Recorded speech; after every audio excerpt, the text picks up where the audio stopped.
Mari beri kemuliaan buat Tuhan. Puji nama Tuhan, saudaraku. Ada sukacita? Apa kabar saudaraku? Mari kita tersenyum terlebih dahulu. Kalau kita datang sama Tuhan, kita harus semangat, kita harus bergairah karena kita mau ketemu sama Tuhan Yesus. Kita mau ketemu dengan pencipta kita. Amin. Haleluya.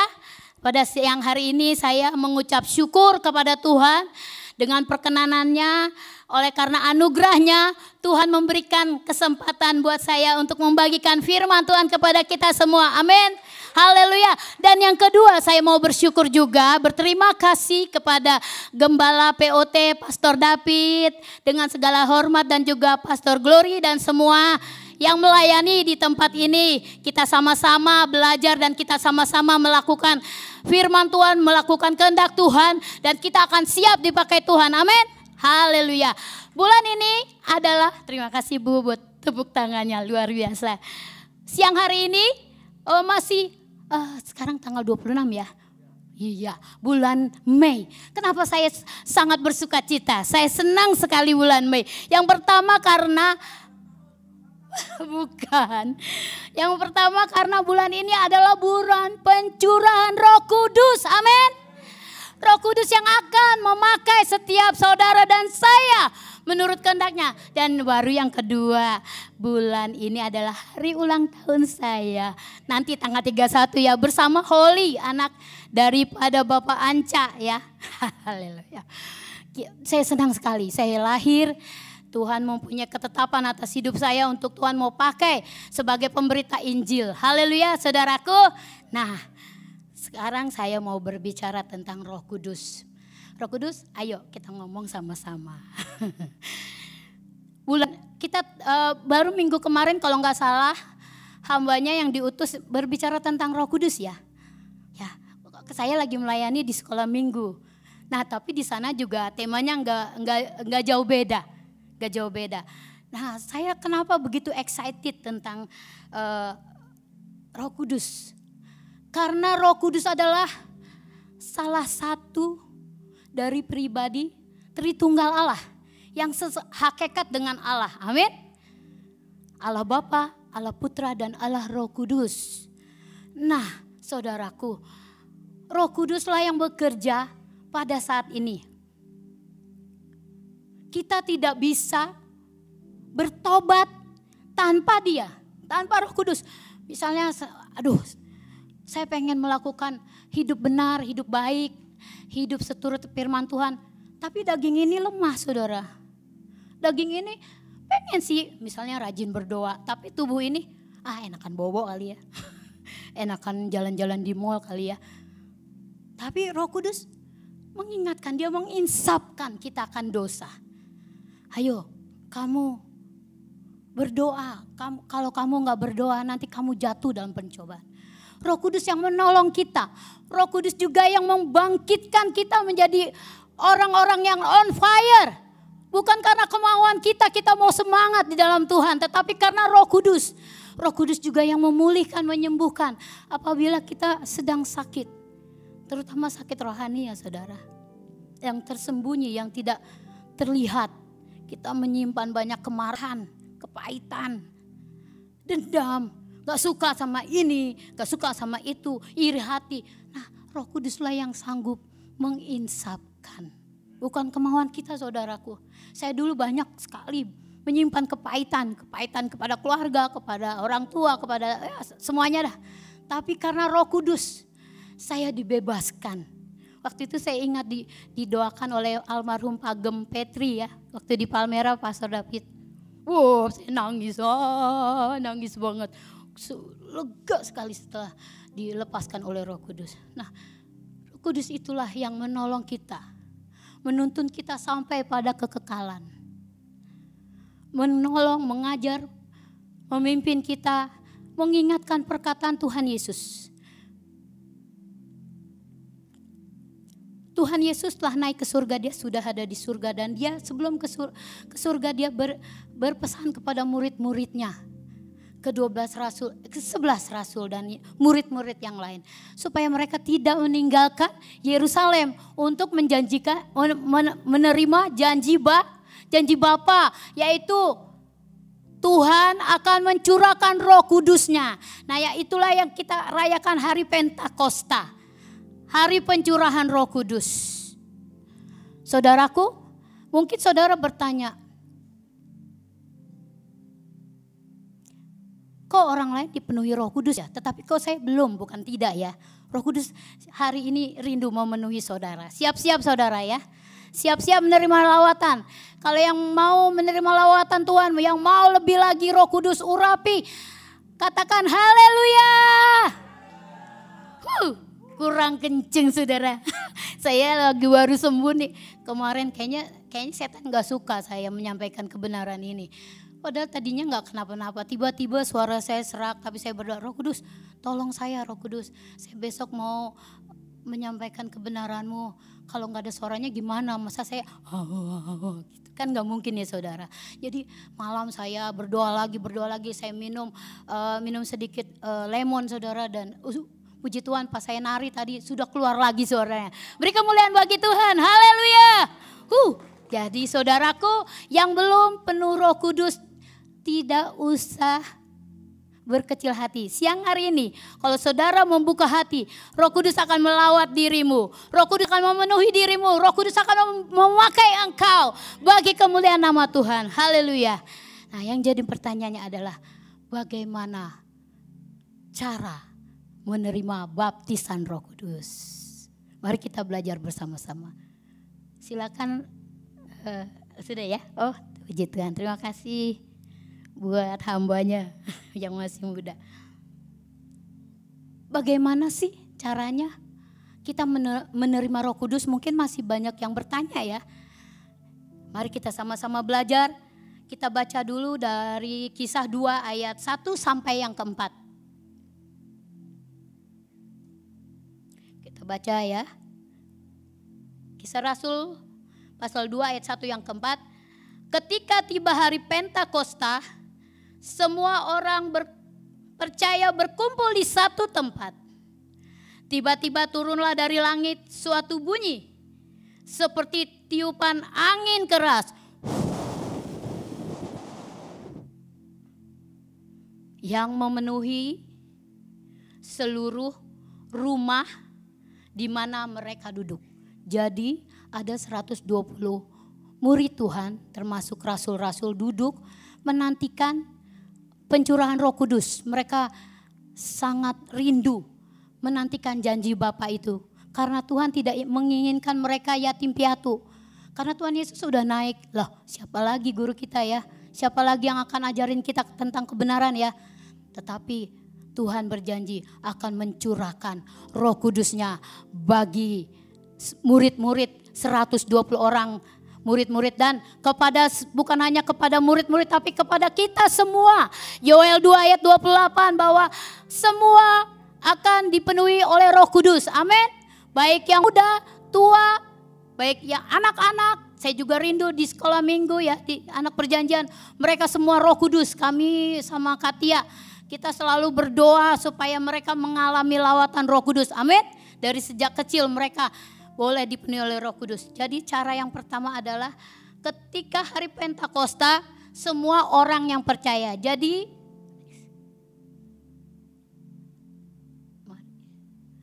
mereka berkumpul bersama-sama.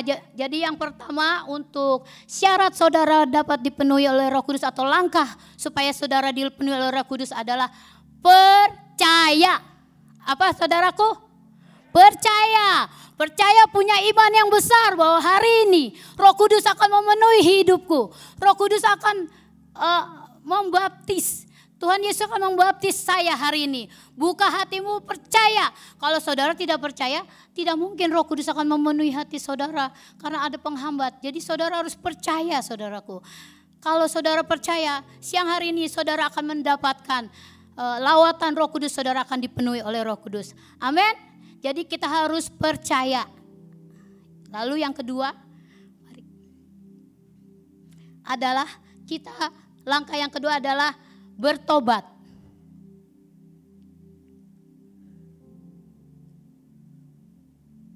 Setelah kita percaya bahwa Roh Kudus akan memenuhi hati kita, kita bertobat. Kenapa harus bertobat saudara? Karena Roh Kudus itu kudus. Dia tidak akan menempati rumah yang kotor, rumah yang najis. Contohnya, misalnya kita mau piknik nih ya ke suatu villa nih, POT. Ngingetin Pak Agem David juga nih buat kita bisa berdoa lagi bersama-sama untuk catering ya. Tapi tiba-tiba sudah dipesan, sudah di booking dan sudah dibayar mungkin ya. Tapi ketika rombongan masuk, tempatnya masih kotor. Masih mungkin banyak kotoran-kotoran, masih banyak sampah dan tempat tidurnya tidak dibersihkan. Apakah saudara mau masuk untuk ke villa itu? Tidak saudara ya, karena tempatnya kotor. Kita mungkin ada bau kotoran, maaf kata dogi, pasti kita gak mau gitu, apalagi yang jijian ya. Nggak mau saudara, nggak mau. Sama dengan Tuhan juga, Roh Kudus juga. Kalau hati kita mungkin masih suka nonton pornografi, masih adakah? Masih lihat-lihat yang sedikit lah ngintip. Aduh, nggak ada yang tahu ini. Pastor David kan nggak tahu. Wagem Jerry juga nggak tahu. Pelayan-pelayan Tuhan nggak ada yang tahu. Nggak apa-apa kali ya sekali-sekali ngintip, lihat-lihat yang agak-agak vulgar gitu. Roh Kudus tidak akan mau menempati tubuh kita ini kalau kita masih hidup dalam kenajisan. Dan kalau kita juga menyimpan kepahitan seperti saya dulu. Saya sangat kepahitan. Roh Kudus gak mau. Saya udah minta Tuhan. Tapi saya harus bertobat dulu. Saya minta ampun. Tuhan ampuni aku banyak menyimpan kepahitan. Tuhan penuhi aku dengan Roh-Mu. Bereskan hidupku ya Tuhan supaya aku bisa menjadi anak-Mu. Dan setelah saya bertobat, saya percaya bahwa Roh Kudus sanggup menolong saya bertobat. Baru Roh Kudus memenuhi hati saya saudaraku. Memenuhi hati saudara. Sehingga saya sering menangis di dalam doa. Merasakan kasih Tuhan begitu luar biasa. Tuhan Engkau baik banget buat aku Tuhan. Siapakah aku ini Tuhan? Aku gak layak Tuhan. Seringkali aku menyakiti hati-Mu. Seringkali saya berbuat dosa. Dulu juga saya suka saudaraku. Jujur. Saya suka nonton hal-hal yang tidak baik. Tapi sejak saya bertobat. Saya tinggalkan semua itu. Tuhan ampuni. Aku akui semua itu di hadapan Tuhan. Tuhan ampuni aku Tuhan. Aku suka ngelihat yang Tuhan enggak berkenan. Yang menyakiti hati Tuhan. Yang membuat hati Tuhan bersedih melihat saya saudaraku. Tetapi ketika saya memutuskan. Amsal berkata mengakui dan meninggalkan. Saya memutuskan untuk meninggalkan manusia lama saya. Barulah Roh Kudus melawat hidup saya. Saudara bisa lihat saya berdiri di sini bukan karena kehebatan saya nggak ada apa-apanya saudara. Dulu saya orangnya minderan. Banyak mungkin teman-teman sampai Kak Tia waktu pertama saya ke itu ya, ke mana? Pertama masuk di POT. Saya minder banget. Datangnya terlambat, pulangnya cepat ngacir. Karena apa? Saya masih banyak luka dan tapi hamba Tuhan ini Kak Tia lari dia. Samperin saya, Bu, ibu tadi ibadah di POT ya? Iya, Bu makan dulu Bu, ada makanan snack. Oh iya kan, next time deh Kak. Bukannya saya, tapi karena saya minder. Tapi terus saya lakukan itu sebelum saya dilepaskan oleh Roh Kudus. Lama-lama Tuhan setelah saya meninggalkan manusia lama saya didoakan oleh Pak Agem, Pak Jerry, semuanya yang ada di POT sampai pelepasan ya. Mungkin setengah jam waktu itu. Hanya untuk melepaskan saya dari kepahitan itu ya saudara. Gelepar-gelepar saya di depan, dilawat Roh Kudus. Saya nangis, saya teriak gitu ya.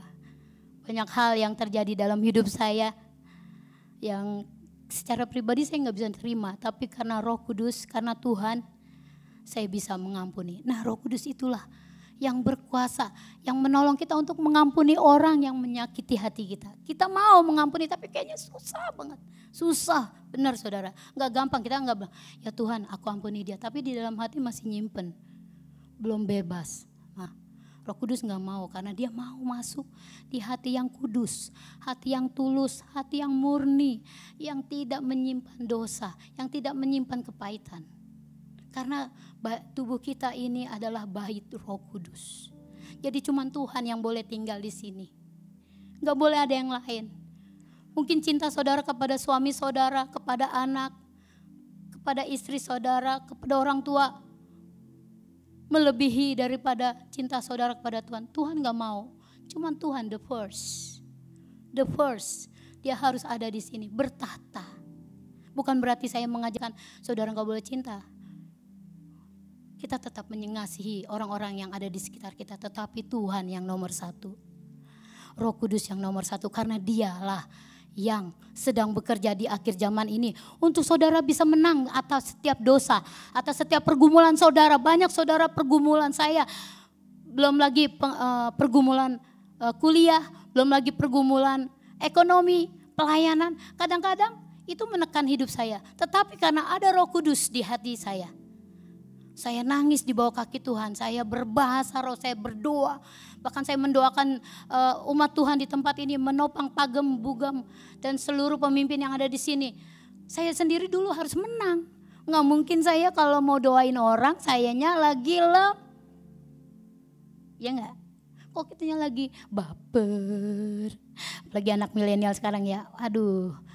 Mental health nih, lagi baper karena kerjaan, karena kolega, karena teman-teman nongkrong, mungkin ada perkataannya yang terus kita mulai nggak suka sama dia.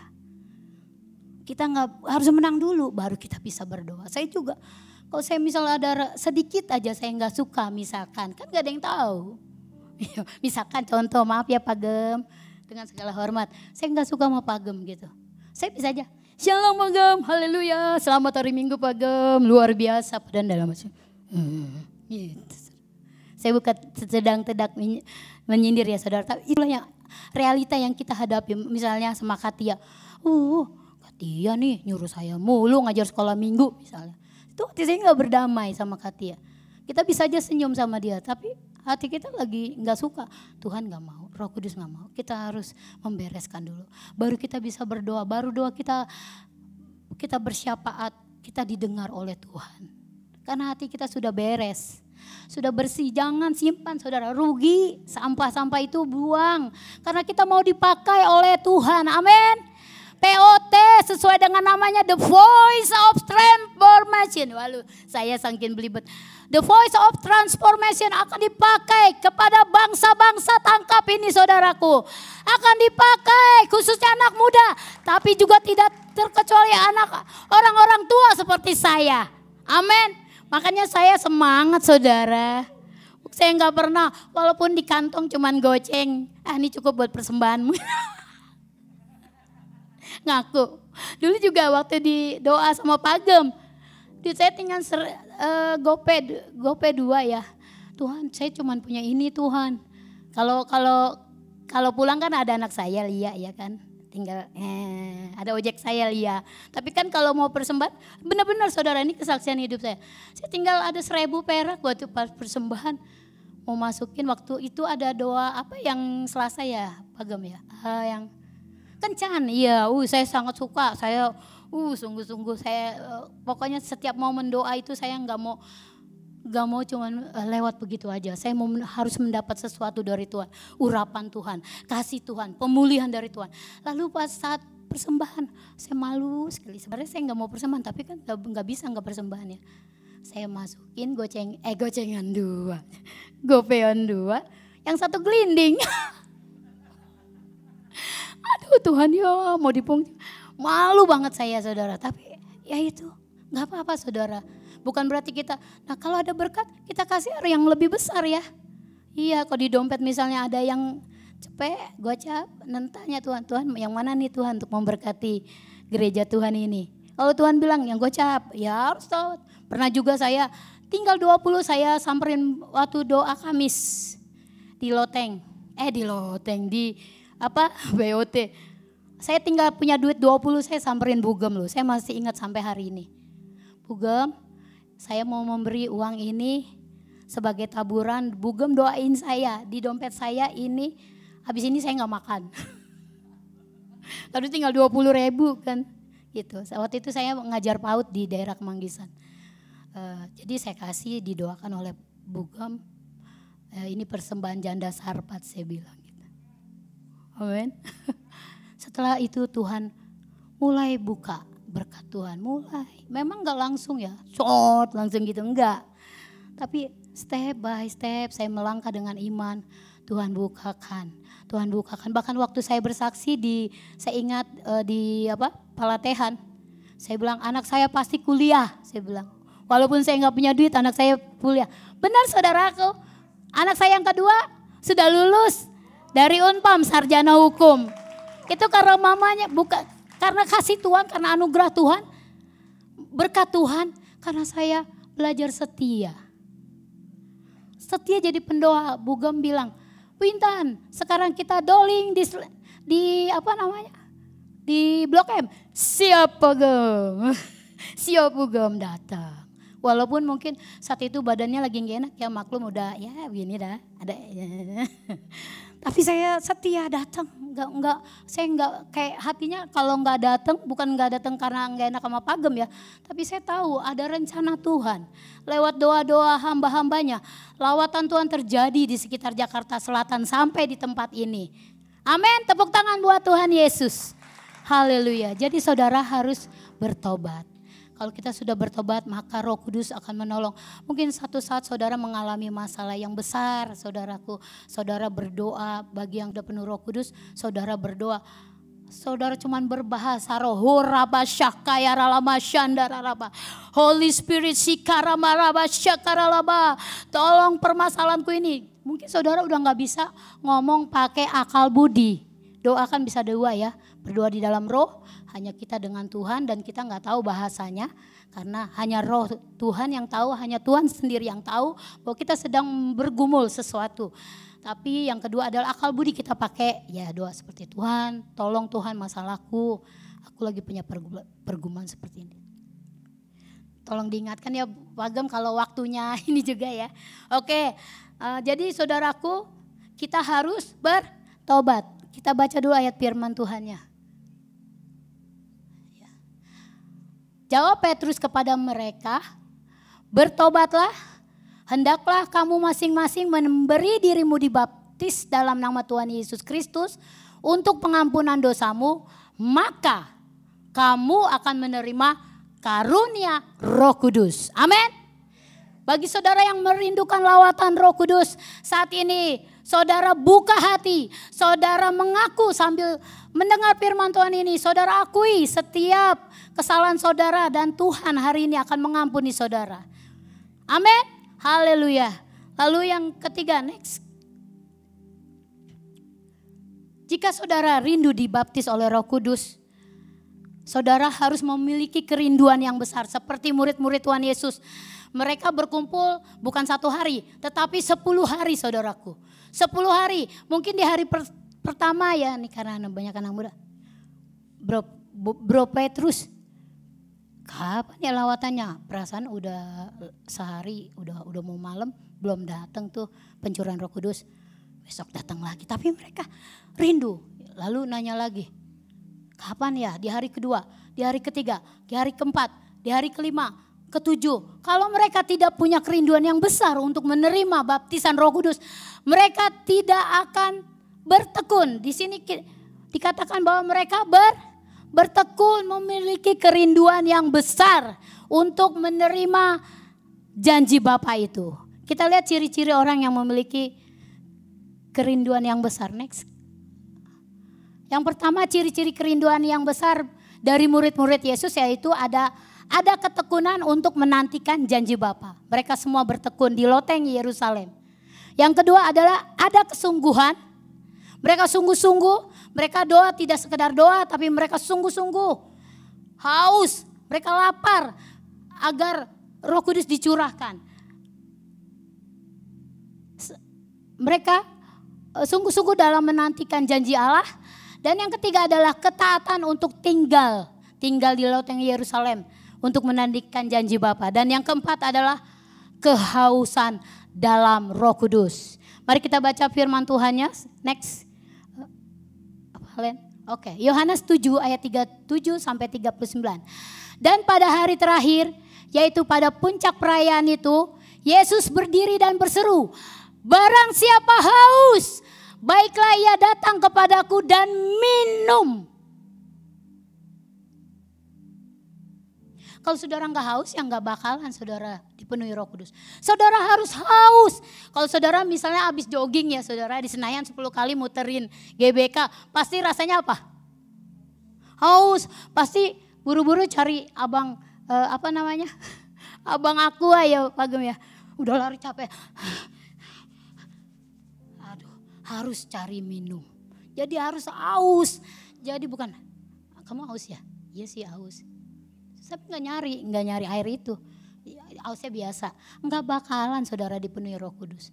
Jadi hausnya itu yang benar-benar haus. Yang kalau misalnya nggak minum bisa pingsan. Jadi haus ya, kehausan yang besar. Lalu ayat yang ke-38, barang siapa percaya kepadaku, kepada Tuhan Yesus, seperti yang dikatakan oleh kitab suci, dari dalam hatinya akan mengalir aliran air hidup. Itu janji Tuhan buat kita. Katakan amin. Amin. Jadi aliran air hidup.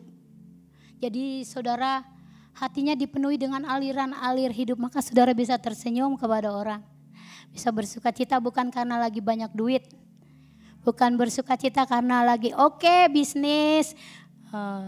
Oke, keadaan family lagi oke. Pelayanan oke. Saudara tersenyum. Tapi di tengah-tengah begitu banyaknya masalah yang sedang saudara hadapi, beban, apalagi ya Pak Gem David ini kan sekarang sudah menggembalakan, jadi mungkin ada beban-beban yang mungkin gak bisa diceritain kepada kita.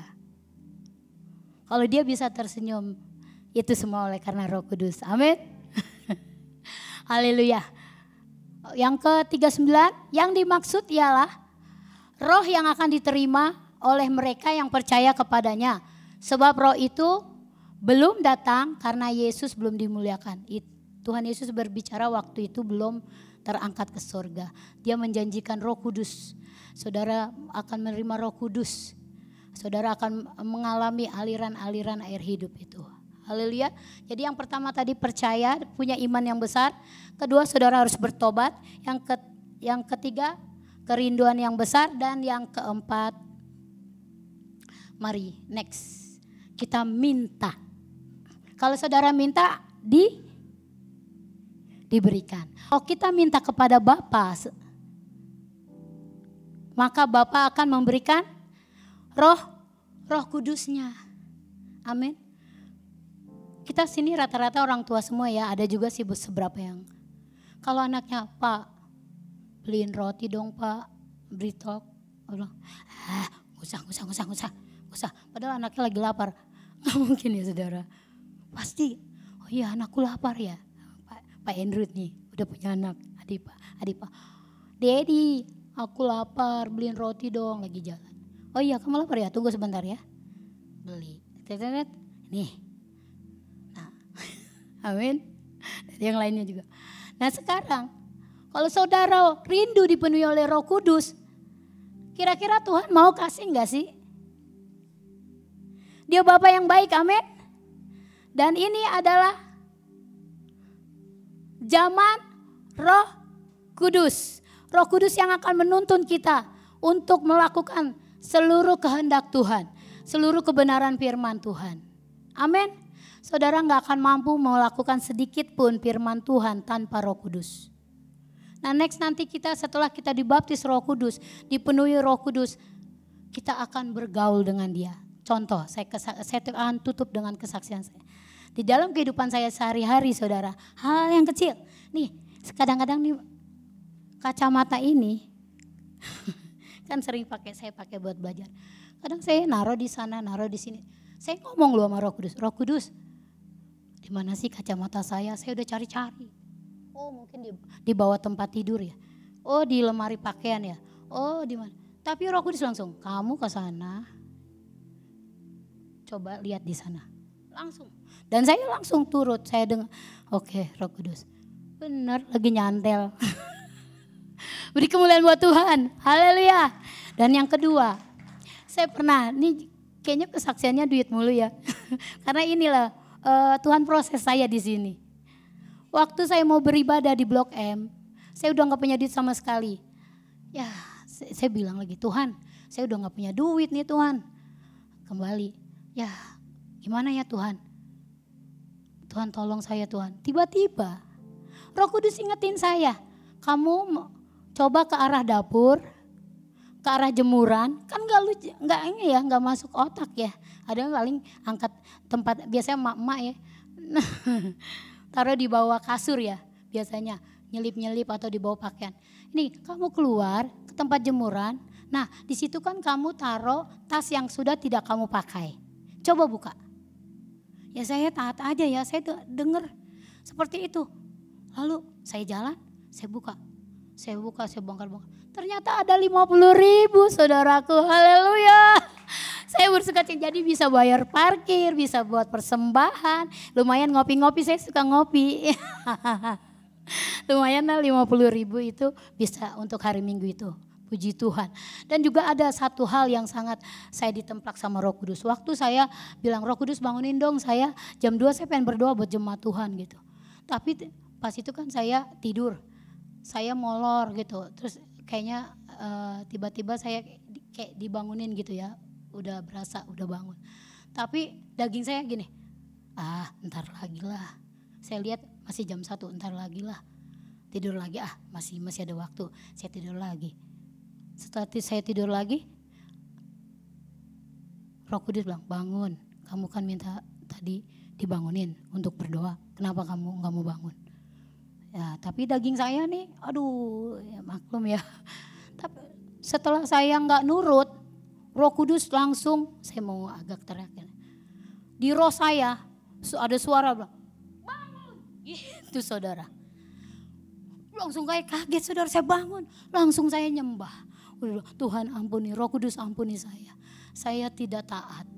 Jadi Roh Kudus gak mau kalau kita gak taat. Kalau kita, Roh Kudus lagi misalnya suruh saudara dikasih beban, doakan. Misalnya Pak Didi yang di belakang. Dia ada sesuatu yang terjadi dalam kehidupannya. Dia jarang kan curhat-curhat gitu ya. Saudara, amin Pak Didi. Dia jarang curhat-curhat. Kayaknya strong terus gitu. Tapi kita kan gak tahu ya. Problemato di dalam kehidupannya. Jadi kalau saudara doakan Pak Didi, saudara harus taat. Saudara gak boleh antar aja Tuhan, antar malam lah kalau saya mau tidur saya doain dia. Jangan. Apalagi misalnya Om Aning dan banyak juga jemaat Tuhan yang lagi sakit. Kok Tuhan taruh beban? Biasanya Roh Kudus itu taruh beban di dalam hati. Kita langsung doakan. Gak usah nunggu doa terobosan ya sama kubu doa. Kita pribadi, lepas pribadi bisa berdoa. Nah banyak sekali peranan Roh Kudus dalam kehidupan kita. Kenapa kita bisa on fire? Bisa terus berdiri di sini imam musik, imam pemuji penyembah. Bisa terus on fire, bisa terus setia melayani Tuhan. Pagem bisa melayani Tuhan, semua kita akan dipakai Tuhan. Itu semua oleh karena karya Roh Kudus. Sebab bukan kuat dan gagah kita tetapi oleh karena roh Tuhan. Dan siang hari ini Roh Kudus akan memenuhi bagi saudara yang rindu dipenuhi oleh Roh Kudus. Roh Kudus sangat-sangat teramat penting. Kalau saudara bertanya kepada saya, apakah Roh Kudus penting buat Bu Intan? Sangat amat penting, garis bawahi. Gak akan bisa kita melakukan sesuatu apapun kehendak Tuhan tanpa Roh Kudus. Dia lembut, dia manis, dia menghibur kita saat kita mungkin lagi sedih. Kehilangan keluarga yang kita kasih. Dia juga akan mengingatkan kita akan perkataan Yesus. Dan dia juga yang akan menginsapkan kita akan dosa, kebenaran dan penghakiman. Jadi saudaraku, mari rindu dipenuhi Roh Kudus siang hari ini. Dan untuk menutup kesaksian ini, saya rindu mengundang bagi saudara yang belum dipenuhi Roh Kudus. Karena ini adalah zaman Roh Kudus dan Roh Kudus ada di tempat ini. Roh Kudus luar biasa, saya merasakan. Jadi setiap sebelum ibadah saya doa dulu di sana. Saya bilang, Roh Kudus, tanpa Engkau ibadah ini gak ada arti apa-apa. Hanya performance, hanya euforia. Tapi Roh Kudus hadir, dia akan melawat saudara satu persatu. Dia akan menolong saudara, dia akan memimpin saudara untuk melakukan kebenaran firman Tuhan. Saya tidak berpanjangkan, saya beri kesempatan buat bagi saudara yang rindu dipulihkan atau saudara rindu dipenuhi Roh Kudus, nanti Agam David akan menumpangkan tangan dan Tuhan Yesus yang membaptis saudara dengan Roh Kudus. Saya undang Imam Pemuji Penyembah